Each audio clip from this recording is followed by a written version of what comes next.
Buenas de nuevo. En esta segunda parte vamos a hablar de aspectos un poquito más técnicos acerca de las recomendaciones de uso de las imágenes y vamos a ver qué significa eso de resolución, formatos, etc.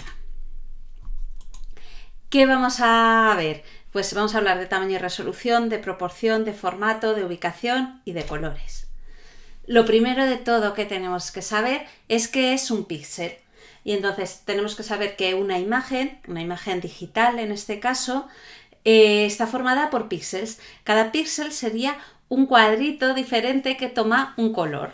Entonces, por ejemplo, en esta imagen que veis en la izquierda de un caballito, pues es lo mismo agrandado que tenemos aquí en la derecha y vemos que para ver el caballo está formado por muchos cuadraditos pequeñitos. Cada uno de esos cuadraditos toma un color distinto y entonces al verlo de lejos pues nos hacemos esa percepción de que es la imagen del caballo, ¿vale? Pero realmente esa imagen, si nos acercamos mucho, pues son muchos cuadraditos de distintos colores que tenemos ahí. Cada uno de estos cuadraditos es un píxel, ¿vale? Y entonces ahora cuando hablemos de los píxeles, pues hablaremos de esto, de estos cuadraditos que me permiten formar la imagen. Sobre el tamaño, cada imagen tiene un número de píxeles en concreto, entonces tiene un tamaño en concreto. Entonces, si yo tengo una imagen que es de este tamaño, que tiene ese número de píxeles para cubrir ese tamaño, no debería hacerla así de grande, ¿vale? Aunque yo necesitara llenar ese espacio, no sería esa la imagen apropiada. ¿Por qué? Porque se me va a pixelar. O sea, si yo tengo una imagen que es de este tamaño de aquí y necesito ocupar media diapositiva, pues no me sirve porque cuando hago grande esa imagen pequeñita, veis que se me pixela y que entonces esto queda muy feo y no se ve bien.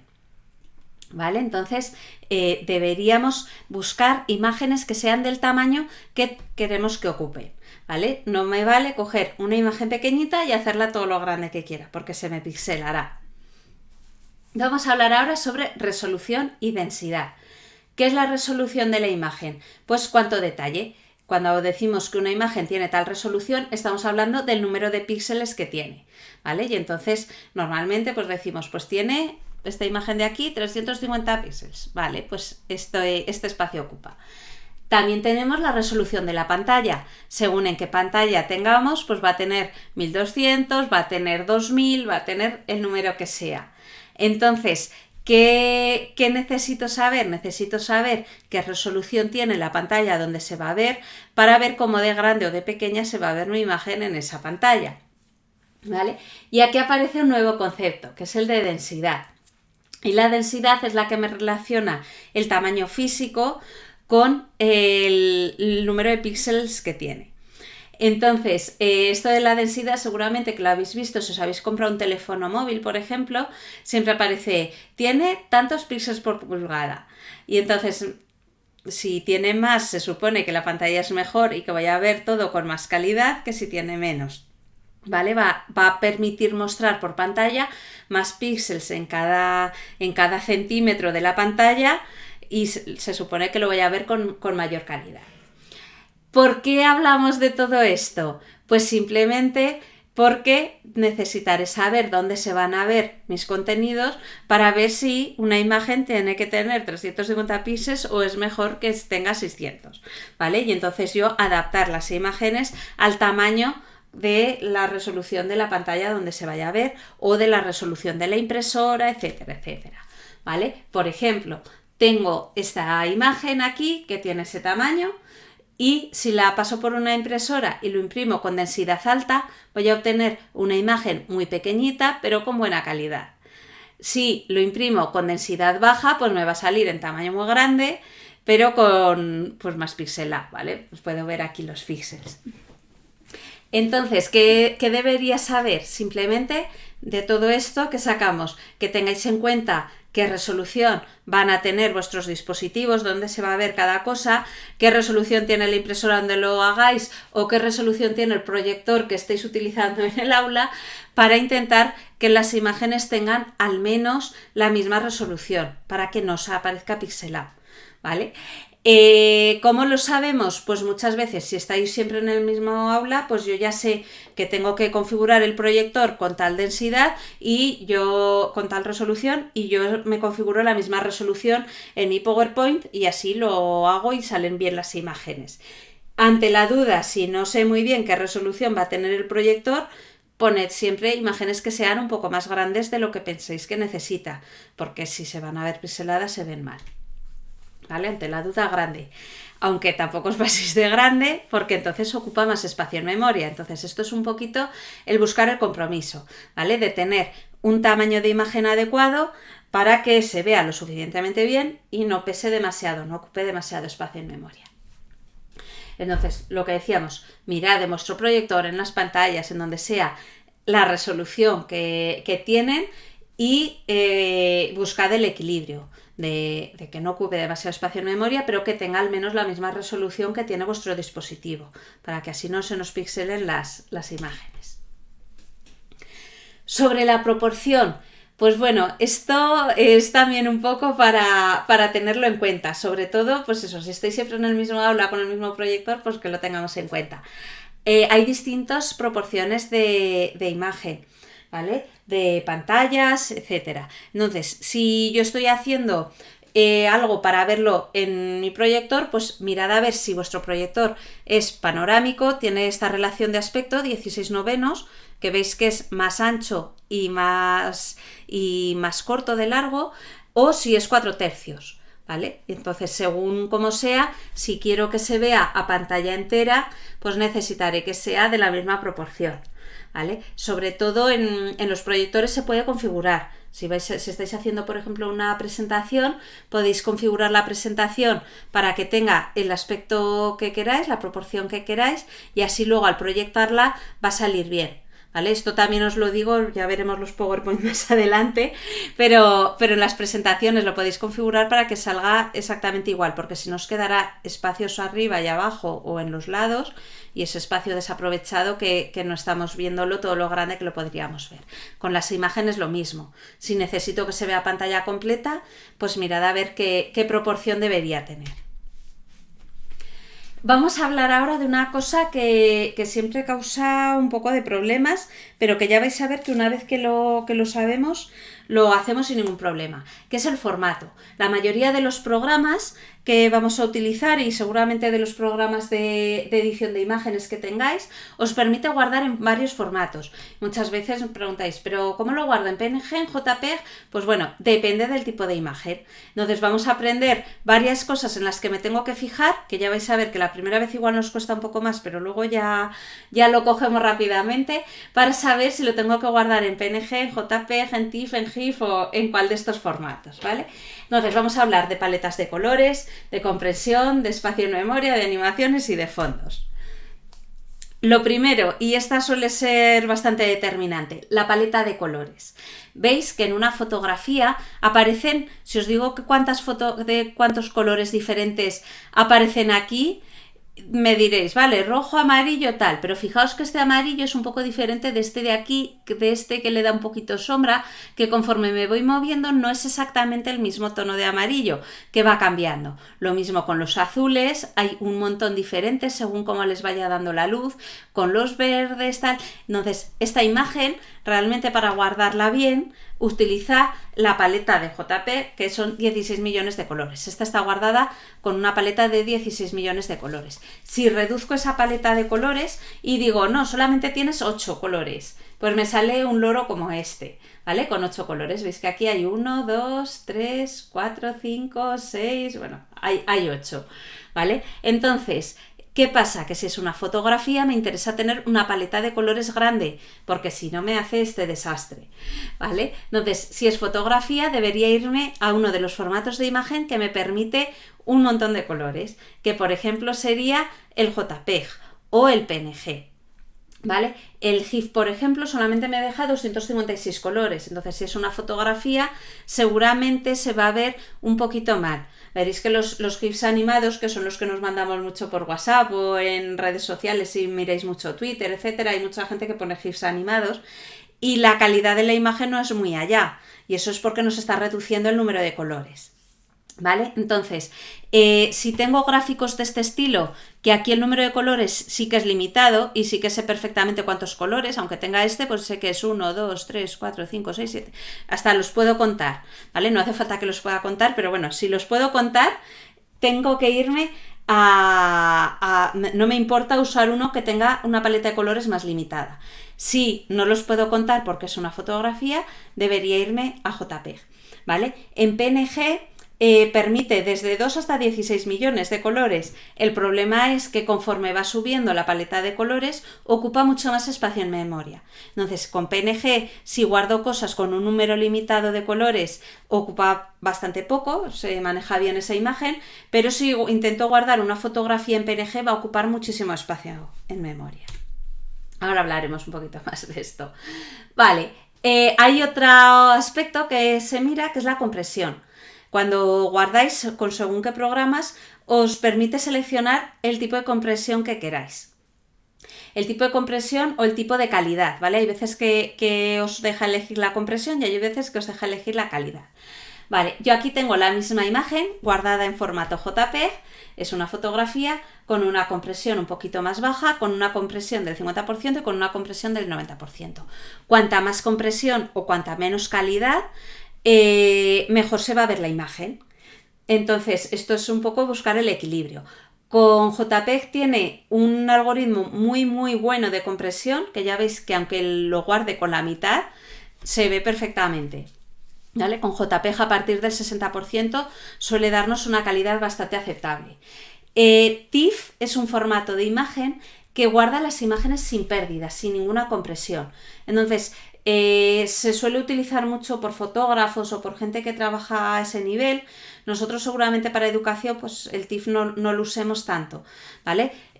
Son fotografías que ocupan mucho espacio en memoria, pero que tienen una calidad muy alta. Puedes ver los detalles muy bien porque no pierde nada de calidad. El JPEG sí que pierde algo. Y el PNG normalmente lo utiliza sin compresión, ¿vale? Por eso también os decía que si intento guardar una fotografía con toda su paleta de colores en PNG, pues suele ocupar bastante espacio en memoria. ¿Vale? Entonces, si necesito que ocupe poco espacio en memoria y es una fotografía tal, pues entonces seguramente será JPEG. Y JPEG podéis darle un nivel de calidad un poquito más bajo y aún así se sigue viendo bastante bien. El espacio en memoria. Pues buscar un equilibrio, ¿vale? Esto del espacio en memoria, hay gente que diréis, pues si porque ocupen los apuntes un poco más o un poco menos no importa. Y es verdad que un poco más o un poco menos no importa. Pero bueno, hay gente, pensad que todavía tenemos muchos problemas, en Aragón sobre todo, tenemos muchos problemas de banda ancha que no llega a todo el mundo. Entonces, gente que igual tenga una conexión un poquito floja, si le metemos imágenes muy grandes, muy pesadas, pues le va a costar mucho cargarse esos apuntes, si los está viendo online.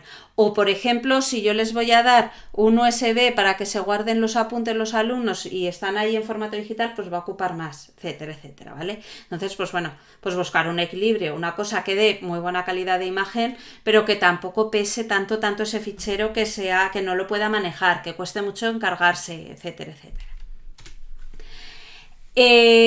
Luego tenemos animaciones. El formato de imagen que permite animaciones es GIF, ¿vale? PNG, JPEG, etcétera, no permiten animaciones. Entonces, si necesito poner una imagen con animación, ojo, esto es una imagen y no es un vídeo, ¿vale? Es una imagen, pero que tiene como varias secuencias. Tendría que guardarlo en GIF, ¿vale? Los otros formatos nos dejará guardar la animación. Y luego tenemos otro que este sí que lo utilizamos mucho nosotros, que es el fondo transparente, ¿vale? Cuando tenemos el fondo transparente, en muchos editores de imagen os sale el fondo transparente con esos cuadraditos grises y blancos, y lo que me permite es que no tiene fondo y que entonces si yo, por ejemplo, estoy haciendo un PowerPoint y tiene el fondo azul y yo pongo esta imagen delante, solamente se va a ver la guitarra en este caso, pero toda la parte del fondo se va a sustituir, es transparente y se va a ver lo que hay detrás, se va a ver el fondo azul o el fondo del color que sea. Esto del fondo transparente está disponible en los formatos GIF y PNG, pero no en JPEG, ¿vale?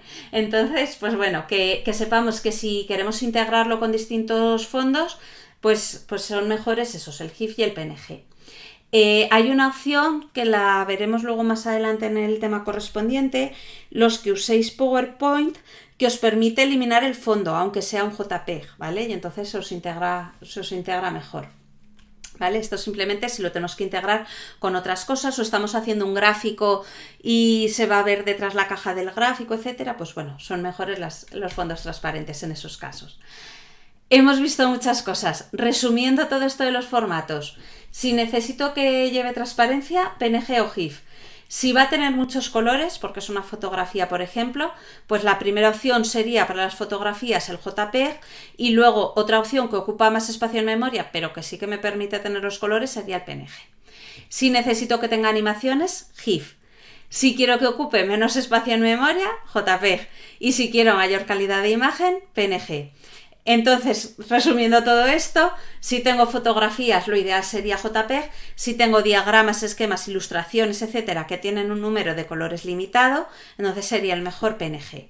¿Vale? El PNG, cuando la paleta de colores es limitada, me permite encontrar un equilibrio muy bueno entre el espacio que ocupa y la calidad. ¿Vale? PNG me da mucha calidad y si la paleta de colores no es muy grande, tampoco no ocupa demasiado espacio en memoria.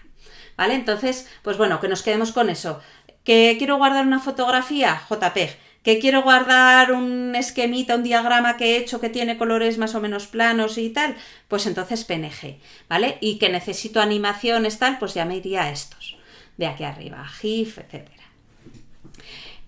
Bueno, con todo esto, que hemos visto aquí muchos formatos, pero el resumen sería esto, quedaros con esto, ¿vale? No hace falta que no sepamos las paletas de colores que tiene cada uno, etcétera, pero sí guardar en el formato que sea apropiado en cada caso.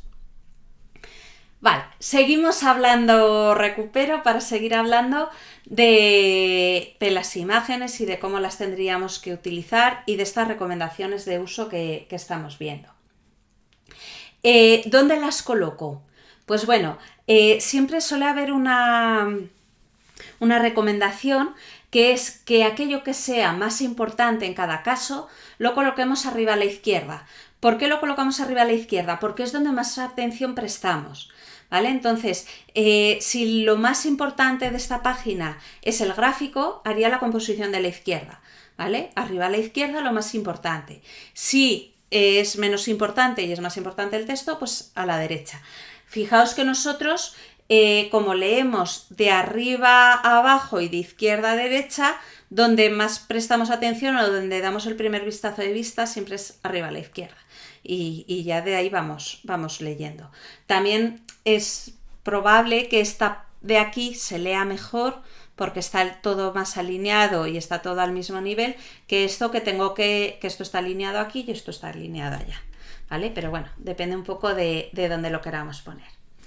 Sobre los colores, pues bueno, siempre decimos que, sobre todo para organizadores gráficos, etcétera, que utilicéis colores que combinen y que faciliten la visibilidad, ¿vale? Si estoy haciendo un gráfico, etcétera, si son los colores muy parecidos no los voy a distinguir bien.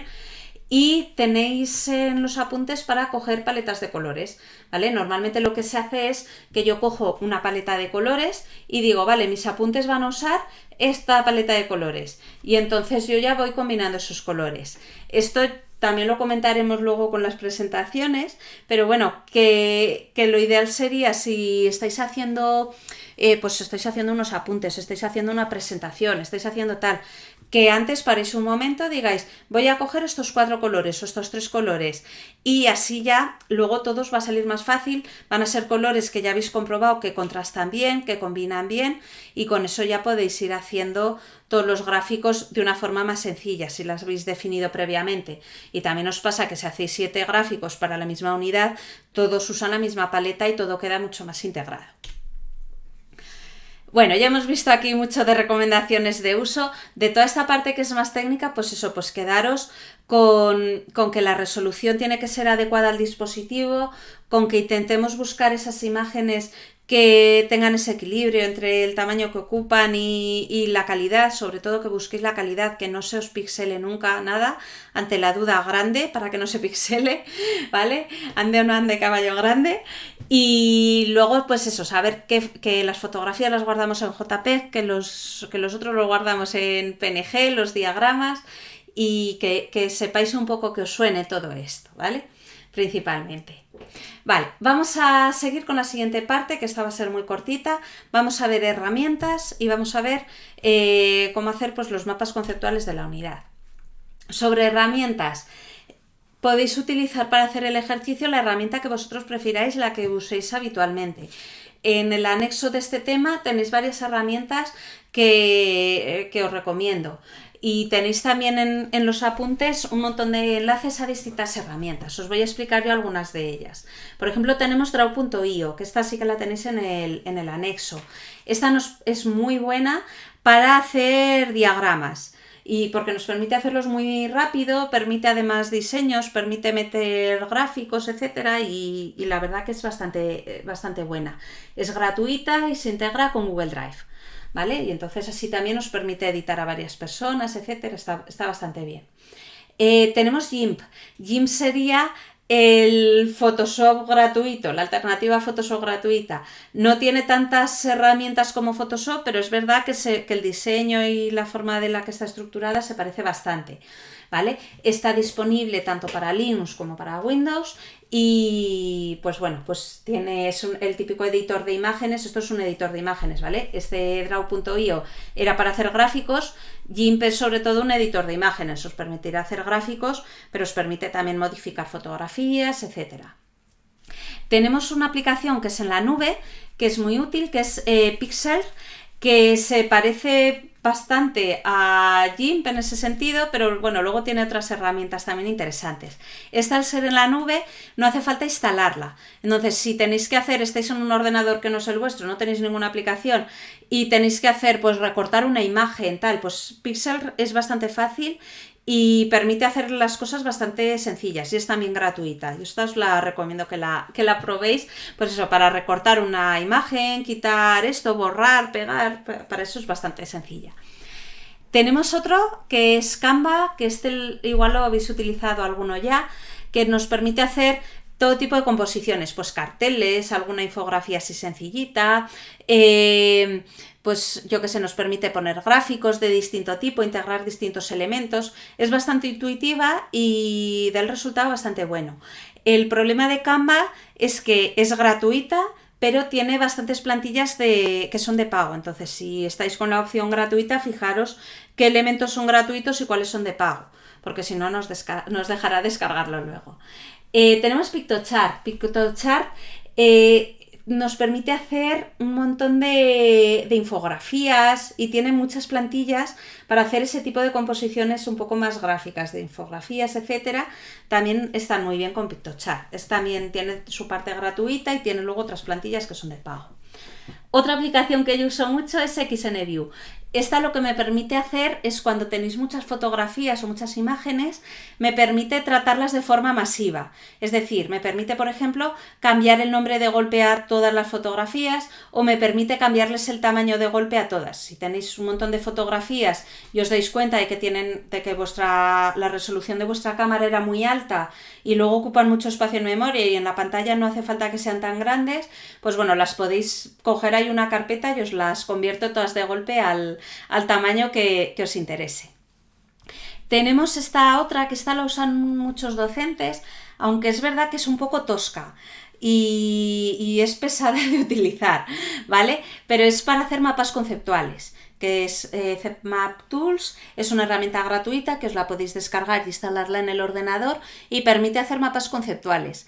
Ya os digo, es un poco, no es tan intuitiva como las otras que hemos visto, pero para hacer si hacéis muchos mapas conceptuales, pues os puede resultar útil. Hay muchos profesores que lo utilizan porque te permite hacer los mapas conceptuales de forma fácil. En Draw.io es más flexible para hacer ese tipo de diagramas, me permite moverlas cada una más a su sitio sin ningún problema.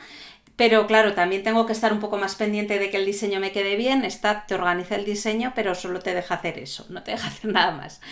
Y luego, por ejemplo, hay otra que es Kaku, que ahora tiene una parte de pago y es ahora un poco diferente, pero bueno, que también me permite hacer los diagramas de forma bastante sencilla y con un resultado bastante bueno.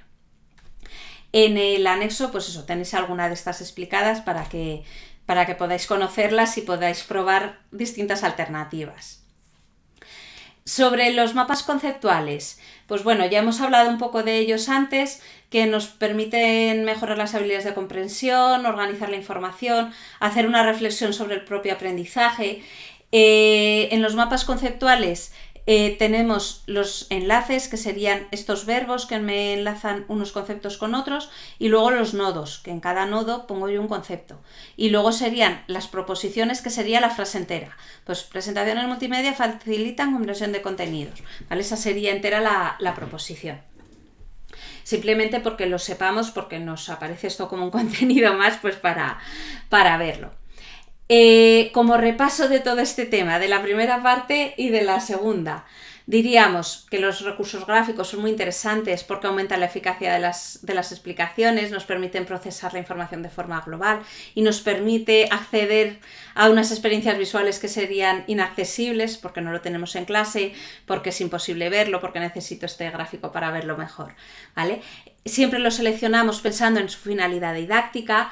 Hemos hablado también mucho de los estímulos visuales y de que somos muy sensibles a ellos, aunque cada persona tiene más desarrollado un tipo de aprendizaje u otro y un tipo de memoria u otro, pero bueno, que puede ser interesante el conocer cómo aprenden nuestros alumnos y si vemos que hay muchos que son sensibles a estos impactos visuales, pues utilizarlo, coger esos conceptos que sean más importantes y plasmarlos en un gráfico del tipo que sea. Que siempre tenemos que coger las imágenes del tamaño adecuado para el espacio disponible. Por favor, intentad que no se os pixelen, ¿vale? No cojáis una imagen pequeña y le intentéis hacer todo lo grande que dé, porque os va a quedar mal. Que existen distintos formatos de imagen y que escogeremos aquella que sea más adecuada para ese tipo de recurso gráfico que tenemos. Normalmente las fotografías JPEG, los esquemas en PNG. Y que si utilizamos las mismas paletas de colores, creamos consistencia. Bueno, pues ya hemos visto todo el tema, vamos a ir a la parte práctica donde vamos a crear nuestro recurso gráfico. Para ello, ¿qué podéis coger? La idea es que cojamos un tema y plasmemos las ideas principales. Podéis hacer tipo mapa conceptual, podéis hacer como este, sería pues un ejemplo, o podéis hacer algo más gráfico, pues una infografía, un cartel, yo qué sé, lo que queráis, ¿vale? Podéis escoger de todos los tipos de gráficos que hemos visto, que, a ver, que os voy a marear un poco volviendo para atrás, pues podéis coger el tipo que queráis, ¿vale? Podéis coger pues alguna ilustración donde se vea todo lo que vais a ver en ese tema, quizá un organizador gráfico de cualquiera de estos que hemos visto, sería lo más fácil, un mapa mental con todas las ideas que vais a ver en el tema, o ponerlo en forma de mapa conceptual, o yo qué sé, pues el tipo de gráfico que vosotros queráis, ¿vale? Tenéis el anexo para ver distintas herramientas. Si no tenéis ninguna así que utilicéis habitualmente, podéis ver ahí. Hasta luego.